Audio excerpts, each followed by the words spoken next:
네, 안녕하세요. 터미네이터TV입니다. 자, 오늘은 실패한 삼성전자 투자를 복귀하는 시간을 가져보도록 하겠습니다.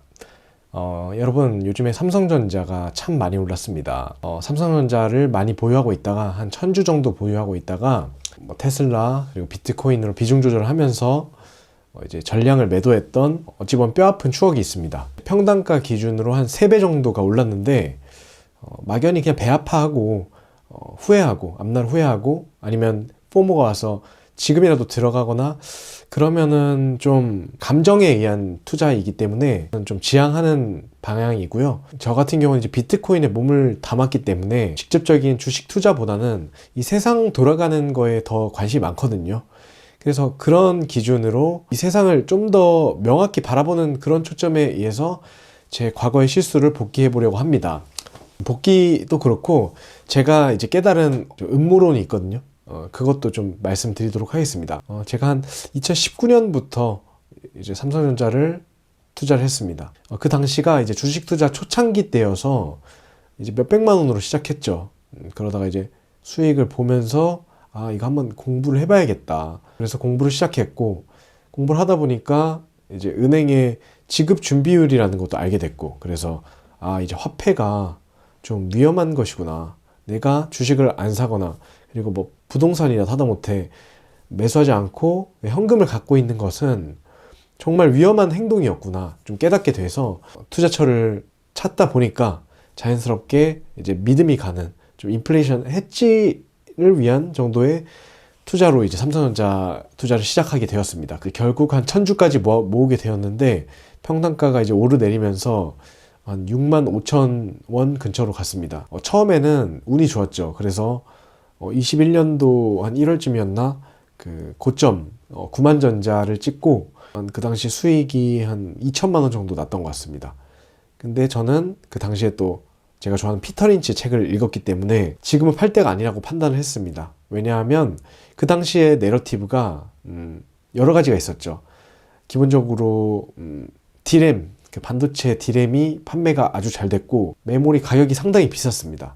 SSD 이런 쪽에서도 이제 메모리 관련해서는 뭐 압도적인 1위였고요. 그 외에도 스마트폰도 어느 정도 장사가 잘 됐고 가전이나 뭐 하만카돈 이런 작은 부분은 저 별로 그렇게 크게 관심이 없었고 이제 큰 매출을 담당하는 D램과 스마트폰에서 아주 큰 그 비약이 있었기 때문에 그 회사도 엄청 잘 나가고 저에게 그 특별 성과급도 이제 받아가지고 되게 즐거운 투자 생활을 하고 있었습니다. 그러다가 시장의 심리가 거의 뭐 흥분 상태에 들어섰죠. 그래서 너도 나도 이제 삼성전자 주식에 달려들고 이제 9만전자를 찍고 이제 우수수 떨어지기 시작했습니다. 이후에 이제 복귀해 보니까 D램 가격이 조금씩 떨어지고 있다. 그래서 판매 자체도 덜 되니까 이게 공급이 남는 겁니다. 그래서 가격이 떨어지는 이런 악순환 구조가 된 거죠. 주식이 이제 떨어졌는데 저는 이제 손절을 하기보다는 결국에는 이 내러티브가 받쳐줬기 때문에 저는 손절하지 않고 버텼습니다. 미래에 점점 더 이제 기술의 양극화가 발생할 거고 빅테크들이 더 돈을 쓸어 담는 구조가 앞으로 더 가시화 될 것이다. 그들을 움직이는 그 원동력이 결국은 다 데이터 센터이기 때문에 데이터 센터는 신규로 추가로 점점 더 많이 건설이 될 거고 기존에 있던 데이터 센터들도 D램이 꼭 필요하기 때문에 메모리가 꼭 필요하기 때문에 삼성전자는 앞으로도 잘 될 수밖에 없다. 지금 이 삼성전자가 상승하는 이유와 똑같아요. D램 가격이 떨어질 수는 있겠지만 결국에는 뭐 사이클이든 뭐든 간에 내가 생각하는 그런 방향성이 맞을 것이다. 이렇게 해서 계속 투자를 했었고요. 다시 이제 88,000원 정도까지 갔던 것 같은데 그때도 이제 팔지 않았습니다. 왜냐면 이제부터 본격적인 내가 생각한 그림이 나온다라고 판단했기 때문이죠. 그런데 이상하게도 갑자기 또 D램 가격이 곤두박질 치면서 게다가 설상가상으로 임원진들도 엄청나게 교체가 됐었고 그 와중에 노조도 생겼고 HBM이라는 그 고대역폭 메모리가 이제 등장을 하면서 하이닉스가 그 물량을 다 선점을 해가지고 AI 시대의 그 메모리 업체로서의 승기를 가장 먼저 잡았죠. 그러면서 이제 시장의 풀이 하이닉스로 계속 옮겨가는 겁니다.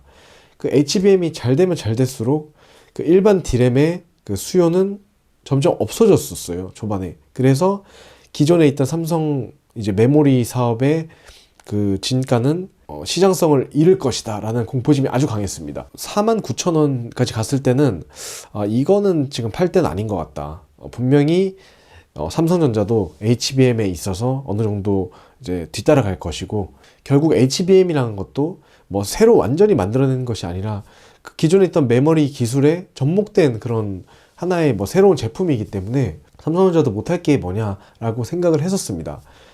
하지만 이제 생각보다 하이닉스가 많이 치고 나갔고 D램 시장도 회복될 기미를 보이지 않자 저는 이제 조금씩 걱정을 했었죠.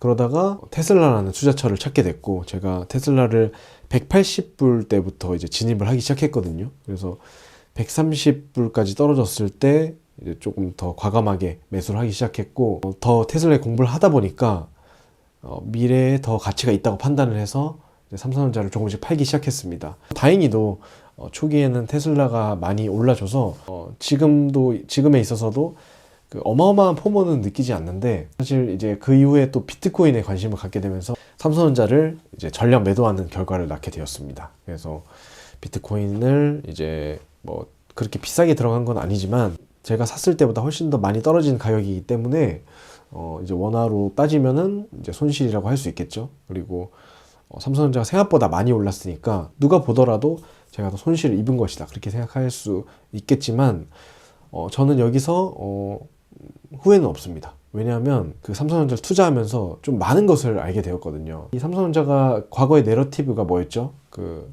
데이터 센터 때문에 D램의 수요를 계속 받쳐줄 것이다. 근데 귀신같이 그 수요가 공급을 받쳐주지 못하고 계속 떨어졌었습니다. 제 친구도 그 건설 업계에서 일하기 때문에 그 반도체 공장 증설하는 데 가서 막 설계도 하고 그랬던 걸로 알고 있거든요. 근데 그 친구가 그쪽에서 이제 나와서 다른 일을 하더라고요. 실제로 이렇게 공장 증설이 스톱이 되면서 수요가 안 받쳐주는구나를 제가 직접 몸으로 느꼈죠. 근데 그 선구자들은 이미 이런 미래를 다 예측을 하고 있거든요. 아니나 다를까 그 2025년만 해도 반도체 메모리가 엄청 가격이 낮았어요. 그런데 순식간에 막 4배 이상 폭등을 해버렸습니다. 결과적으로는요. 작년에 영업이익이 한 45조 정도 됐었던 것 같은데 한 20조 정도가 하반기에 이제 한 분기에 한 쿼터에 나와버린 건데, 그런 거 보면은 아니 어떻게 이렇게 갑자기 수요가 올라갈 수 있지? 아니 분명히 그 메모리가 이제 필요하다는 것을 기술적으로 아는 사람들이 대부분 그 빅테크를 운영하는 대표도 당연히 그런 생태계를 잘 알고 그럴 건데, 이거는 뭔가 있다.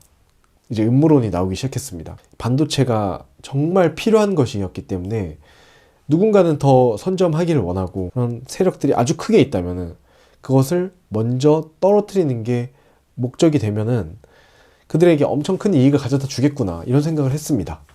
그래서 이제 반도체 가격이 미친 듯이 떨어진 상태에서 계속 유지가 될 수 있었던 것 같고요. 저 같은 이제 개미들이 다 주식에서 떨어져 나가니까 가격을 올려버리는, 이런 것도 다 확률 게임이라고 생각하거든요. 그들이 확률 게임에 있어서 저를 훨씬 능가한 상태로 저를 내려다 보고 있었던 거죠. 저는 여기서 이게 개인으로서는 주식의 디테일한 정보들을 잘 알 수가 없고, 그들이 언론의 뉴스를 조작한 것일 수도 있고, 잘못된 뉴스를 보면은 딱 알겠지만 저 같은 경우는 그거에 흔들릴 수밖에 없거든요. 그렇기 때문에 너무나 불리한 게임을 하고 있다라는 생각을 이제 하게 되었습니다. 그렇기 때문에 정말 어떻게 보면 뻔한 이제 내러티브였죠. 데이터 센터에 D램이 필요하다. HBM을 통해서 이제 새로운 AI 데이터 센터를 만든다 하더라도 D램이 필요하거든요. 근데 그럼에도 불구하고 시장은 삼성전자에 이제 어마어마한 위기를 부추겨서 저까지 불안하게 만든 거죠. 여기서 우리는 주식 시장에서 되게 불리한 위치에 있다라는 깨달음을 얻게 되었습니다. 그렇기 때문에 저는 여기서 얻은 이 배움을 가지고 테슬라를 또 투자하는 데 많은 도움을 받았고, 또 비트코인을 지키는 데 있어서도 많은 도움을 받죠.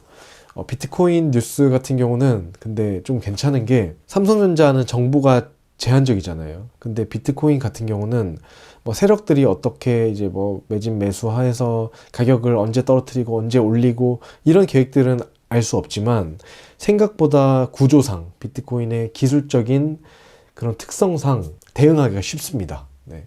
그 한 가지 예가 뭐냐면 언론에 아주 잘못된 정보가 너무나 많이 휘날리는 것을 느낄 수 있었어요. 그래서 이제 뭐 실체가 없다니 또 양자 컴퓨터가 이걸 다 해킹할 거라니 뭐 이런 뉴스들이 나온 걸 보면서 아 진짜 삼성전자 때보다 훨씬 더 쉽게 이제 투자를 이어나갈 수 있구나 이런 생각을 하게 되었습니다.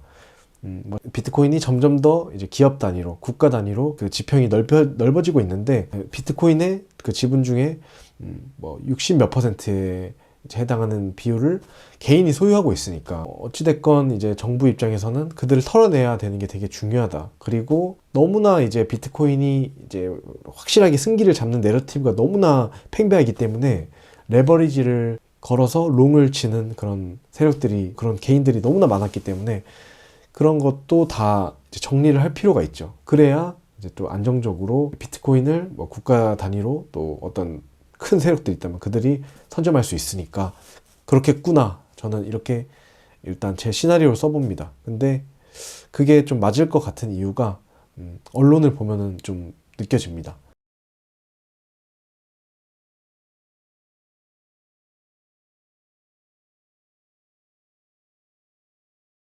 모든 제 느낌을 말로 표현하기가 좀 힘든 게, 이 영상을 보시는 분들이, 얘 또 미친 소리 하네라고 생각할까봐 그렇습니다. 제가 욕을 먹는 건 상관없지만, 그 오해를 불러일으켜서 제 말이 와전되거나 또 조금 더 비트코인을 일찍 만났으면 좋을 걸 하는 사람도 나중에 생길 수가 있는데, 이런 제 영상이 좀 그거에 방해가 될 수도 있기 때문에, 뭐 그런 생각을 해봤습니다. 저는 어쨌든 이제 제 투자에 있어서 그 다 기록을 남기고, 거기서 배움을 가져가려고 합니다. 그래서 앞으로도 제 영상 봐주시면은 제가 어떤 뷰를 갖고 임하는지 좀 상세하게 설명을 앞으로도 드릴 테니까 여러분의 투자에 도움이 될 수 있었으면 좋겠습니다. 참고하실 분은 참고하시고 이제 이해 안 되시는 부분이 있으면은 댓글 달아주시고 그렇게 소통하면은 좋겠습니다. 자, 시청해주셔서 감사합니다.